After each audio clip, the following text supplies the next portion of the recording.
Guys, finally, I think this is going to be the best webcam on the market right now. Okay, I am speechless because this is amazing, and I really mean this. All right, the webcam that I'm talking about is actually this webcam that I'm using to record this video. Obviously, I'm using the webcam and I'm using my main camera, which is the Panasonic GH5. This is the camera that I usually use.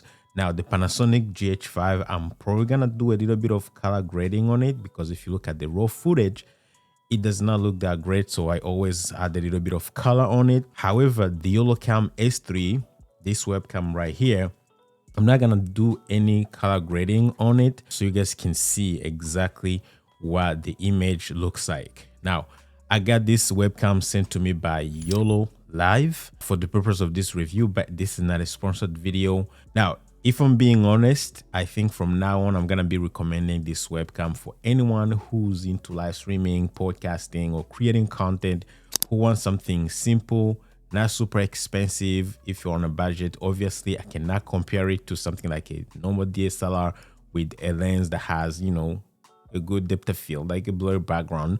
Although I think this webcam is actually pretty close because of its bigger sensor. We're gonna get into that in a minute. But so far, you guys can look at the image quality. So this is not taking much time. Let's get into the video, guys.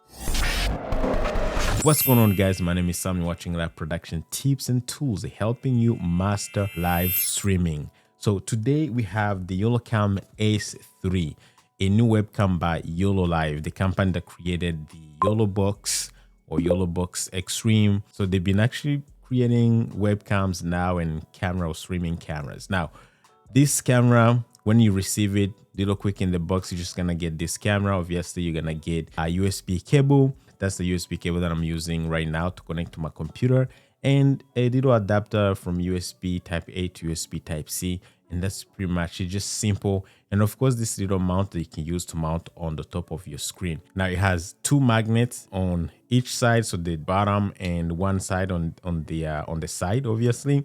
And that's to be able to help you to mount it if you want to stream in vertical mode, like on TikTok or Instagram. You can use that. Or if you want to do horizontal, like what I'm doing right now, recording in OBS, you can use the bottom magnet, and then it's gonna connect directly into this little mount that will mount on your monitor. However, the same mount can be used to mount on something like a light stand, or anything that has that little thread, even like a tripod, it will still work. Now let's get into the key features. Obviously, I'm kind of forced to look into the webcam right now, but if I was looking into my main camera, you guys can see both images side by side. Obviously, one of the coolest thing that you're gonna notice, apart from the actual image quality that really looks good out of the box, is gonna be a little bit of depth of field. You can see my background is kind of blurry, and thanks to its autofocus, if I was doing some product showcase, which is very common for people streaming, you can see that really the autofocus one is fast, but also it gives you a blurry background. Now, thanks to its bigger sensor, so this one has a 1/1.3, which is like a 0.8 kind of inch sensor size, compared to other cameras like this one, which is the Osbat Meet 2, which is another cool budget camera that I recommend to most people. You can see that the sensor, this one has 1/2, which is like, half-inch sensor. And the quality is good from this camera, but you can see there's a huge difference when it comes to background blur. In fact, with this one, if you don't use the software and use artificial kind of background blur, you're not gonna be able to get any background blur in general, unless you hold something like super close to the lens. But with this one, you can see with this talking head that you guys are watching right now, the camera is in front of me on a monitor, and you can see that my background is a little bit blur, right? Which is really cool. So bigger sensor, good for low light. Obviously, the image quality is really good. You guys can see it for yourself. I don't have to say much about it. Right now, I'm recording full HD, but if you want to record in 4K, it has 4K, so it can give you 4K 30 frames per second. So if you want to record in 4K, you're good. Again, the autofocus is just like super snappy. You guys can see, like if you are into product showcase or reviewing stuff, you can see like how fast the autofocus is. Look at this. right? It goes directly to my face after. Look at this. See?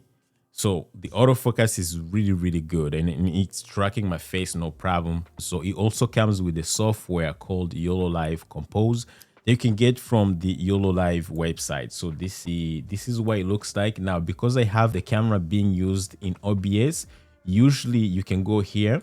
If I click here, you'll be able to see the preview, so you can work on the camera and you can see the preview within the software. However, if you have the camera already being used by OBS, you won't need the preview. You can just actually have the software on the side, and then you can be tweaking the image. This is what I use, guys. I can show you, but if you wanted to just use the camera without using the software, it will still give you really good image quality. Like the first time I plugged it in, it just looked good.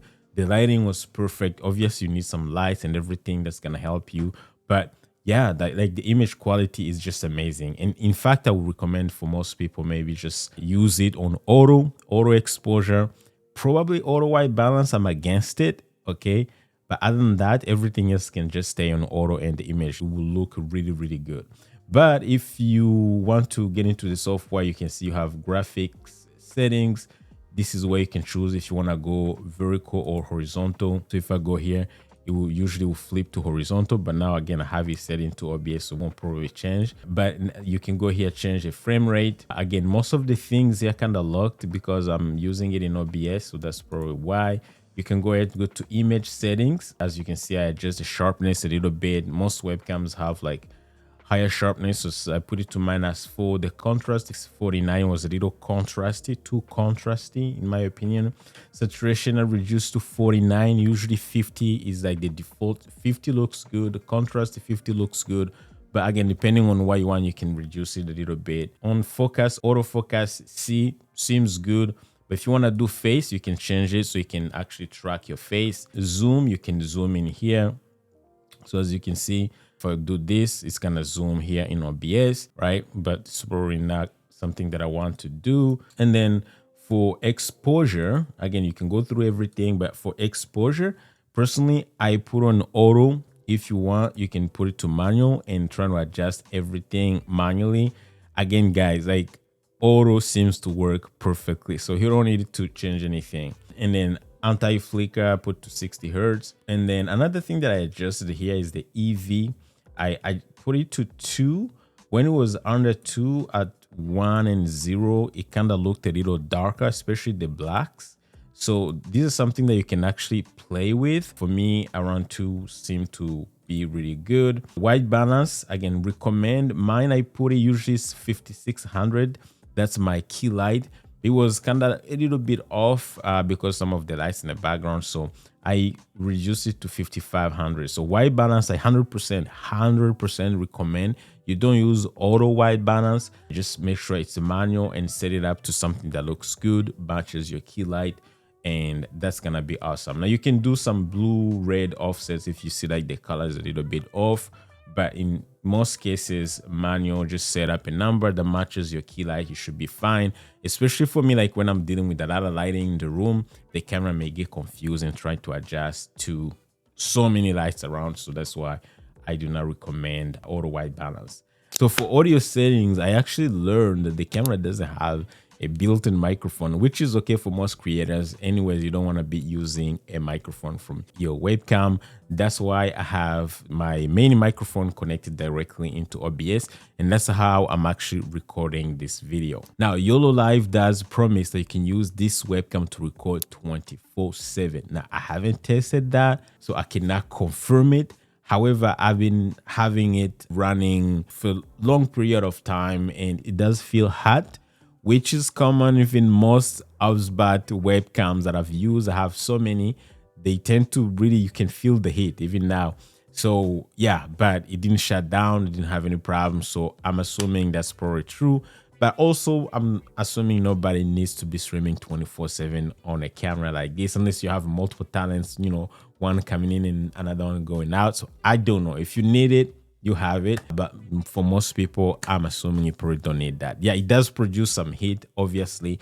So if you're using it, yeah, be aware you can feel some heat. The longer you use it, of course, it's gonna heat up a little bit. Other than that, yeah, if you need vertical streaming, you can just flip it and use it. If you want to stream to YouTube Shorts, you want to stream to Instagram or to TikTok in vertical mode, you can do that, no problem. But other than that, guys, there's no much to say. Okay, the only thing that I can say, again, I already said it, just gonna repeat it. This is a webcam right now that costs $200 right now on Amazon by the time that I record this video. And I believe this is a webcam that I'm gonna be recommending to most people if you're on a budget and you need something that looks closer to a DSLR. This is the closest for $200, the closest you can get to a DSLR or mirrorless that's professional with the professional lens. The depth of field or the blurred background feature and the image quality that actually looks good straight out of the box. I think this is a game changer, and kudos to YoloLive for making this webcam. Now, if you ask me, what's the con, something bad about this webcam? Honestly, for $200 with all the features that you have from this camera, I just don't know what to say. I have no idea what to say bad about this webcam. Maybe, I don't know, man. I don't know. I just don't know. There's nothing to say. It's a webcam, so I expect it not to be perfect. Maybe the only thing I would say maybe on the software part would be to improve, yeah, the actual software, to include something called that I've seen from HubSpot, something called a virtual webcam or virtual, yeah, it's like a virtual webcam basically. And that will allow you to have to be able to preview the webcam as you make changes, and then also send a virtual feed to OBS, because you can use in both OBS and the software at the same time. Or this is useful also if you want to send maybe the image to another software. So let's say you're streaming and then you're on Zoom at the same time, so you can have one feed, the original feed, going through OBS, and then have another feed going maybe to Zoom, and that would be the virtual kind of webcam from the software. Maybe that would be something that I would suggest that YoloLive will actually add to the software. But other than that, on the hardware part, I think they did an amazing job for this webcam. Also, quick comparison, guys, for price-wise, if you look at the HubSpot Meet 2, that doesn't have any tracking. By the way, if you compare both in your hands, the YoloCam S3, it's a little bigger. It's also heavier a little bit compared to Meet 2. But other than that, also price-wise, you can see the Meet 2 is $129 and the S3 is actually $200. Now, for the sensor size and all the features that you're getting from the YoloCam S3, I think the price difference, I think is 100% worth it.